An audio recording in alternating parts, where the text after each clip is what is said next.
Something was wrong in the company that morning. Terribly wrong.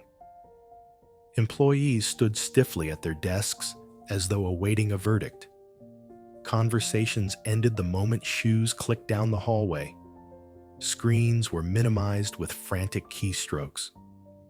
The entire floor felt electrified, charged with dread. But no one explained why. The tension wasn't normal corporate stress. It wasn't a deadline. It wasn't a scandal. It felt like fear. Managers whispered nervously. Assistants scurried in and out of offices.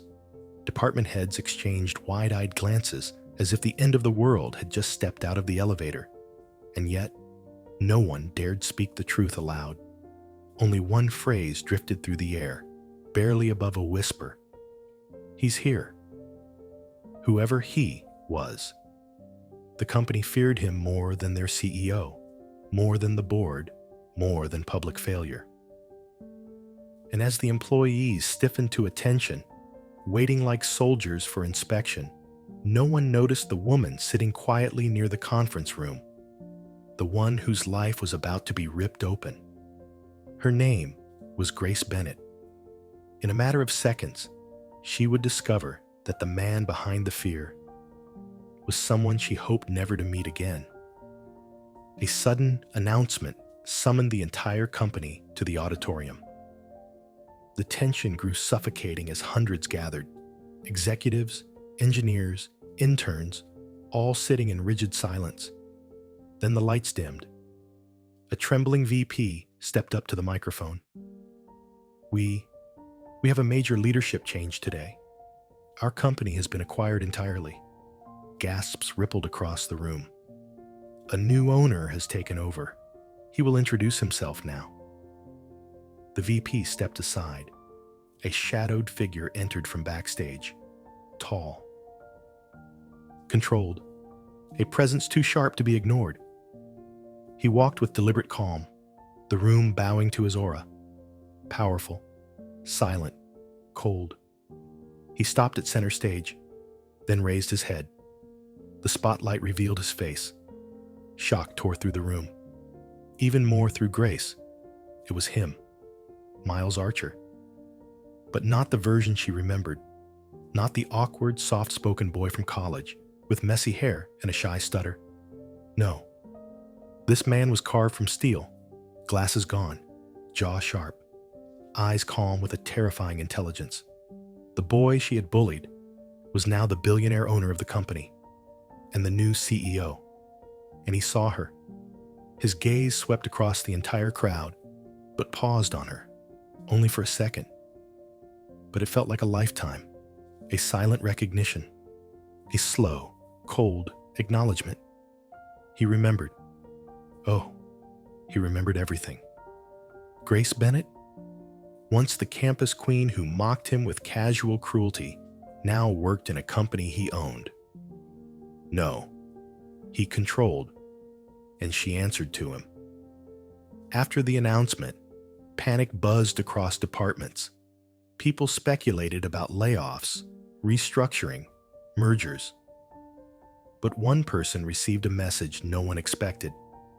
Report to the CEO's office immediately. Grace froze when she read it. She entered the top-floor office with hesitant steps. It was a vast glassed space overlooking the city, sleek, cold, immaculate. Miles stood near the window, back turned. He didn't acknowledge her presence at first. Then, "Ms. Bennett." His voice had changed, smooth, crisp, controlled. Grace straightened involuntarily. He turned slowly, studying her with unreadable calm. "It's been a long time," he said. She felt the air tighten. He wasn't nostalgic. He wasn't warm. He wasn't anything, just dangerous. Miles approached her with deliberate quietness. "I've reviewed your work," he said. "Your results are impressive." Grace blinked, stunned. But then he added, "And yet, your potential is still untested." The pause that followed was long and piercing. "You will report directly to me from now on." Grace's pulse spiked. No one worked that closely with a new billionaire CEO. No one, unless the CEO wanted something. Miles stepped back, leaning against his desk, watching her with silent calculation. She tried to speak, but he raised one finger. "Welcome to your new reality," he said, voice soft. "Do not disappoint me." It was not a threat. It was a promise.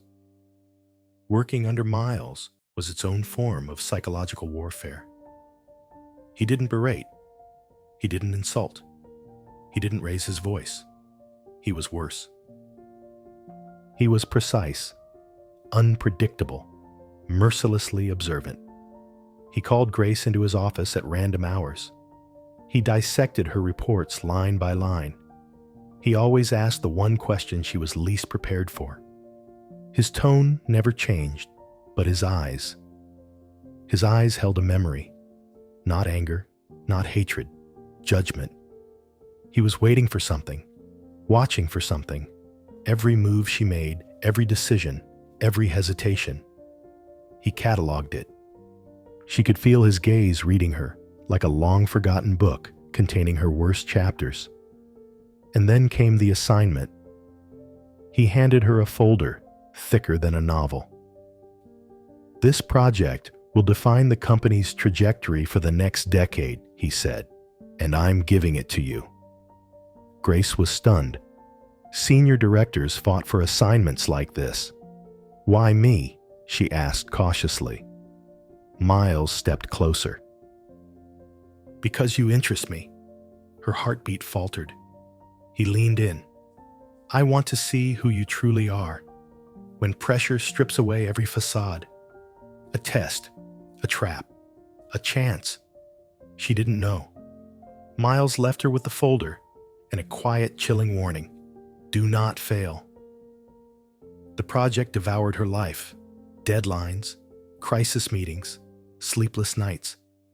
Miles hovered like a ghost, never directly helping, but always watching.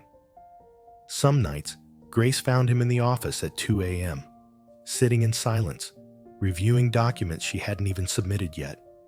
He was always ahead of her, always 10 steps ahead of everyone. Then the disaster struck. A data breach, a leaked prototype, a stock drop. The company erupted in chaos. Executives panicked. Boards demanded explanations. Someone had to take the fall. Every whisper pointed to Grace. Miles called a war room meeting. Senior leaders were ready to tear her apart. One director slammed his fist on the table.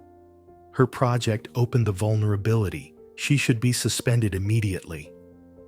Another added, "We can't risk the media tearing us apart. She must go." Grace stood frozen at the center of the storm. Then Miles rose from his chair. Silence fell instantly. His expression was calm and razor-sharp. "No," he said. One word, delivered with the weight of an empire. Then he walked toward Grace. "She will not be punished," he said. "She will fix this." Gasps erupted. The board exploded in protest. "Miles, be reasonable. This was her—" His voice cut them off like a blade. "You do not question my decisions?" Silence. He looked at Grace. "Show them," he said softly. "Show me." Grace worked around the clock. For days, she dove into data logs, traced leaks, interrogated vendors, reevaluated code. Exhaustion clung to her like a second skin. And through every sleepless hour, Miles watched her, sometimes silently in doorways, sometimes in meetings, sometimes through glass walls with unreadable eyes. He wasn't testing her competence anymore. He was testing her character. He wanted to see whether the woman who once picked on him for sport would crumble under pressure, or fight. On the fourth night, Grace uncovered something shocking. The breach wasn't her team's fault, and it wasn't internal sabotage. It was a rival corporation attempting to destroy Archer Dynamics. She raced to Miles's office. He listened in complete stillness. Then, "Prove it," he said.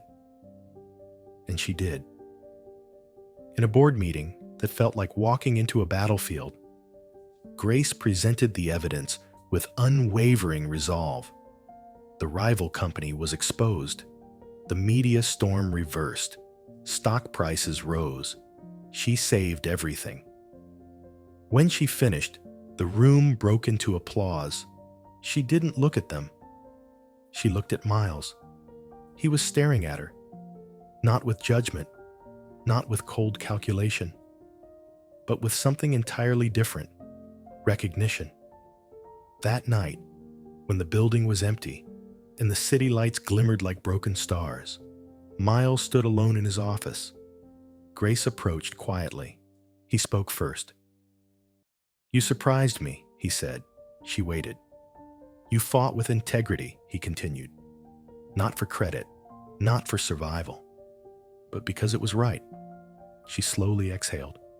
Miles stepped closer, his voice lower. "You know, I didn't buy this company to ruin you." Her breath caught. "I bought it," he said quietly, "to see if people can change." The confession settled over the room like warm rain. "For a long time," he continued, "I wondered who you'd become, whether the girl who laughed at my expense would grow." Grace's eyes softened. "And did she?" she asked. Miles studied her. Then, "Yes," he said. "She did." The tension that had crushed her for months lifted like smoke. Miles extended his hand, not as a test, not as a threat, not as a weapon, but as a choice. "Grace Bennett," he said gently, "let's begin again." She took his hand, not out of fear, not out of guilt, but out of something far deeper: respect. And in that moment, the past closed like a finished chapter, as something new, fragile, and powerful opened between them. Welcome to Realm of Stories. Hit the subscribe button now to follow for more content. Remember to like, comment, and share this story.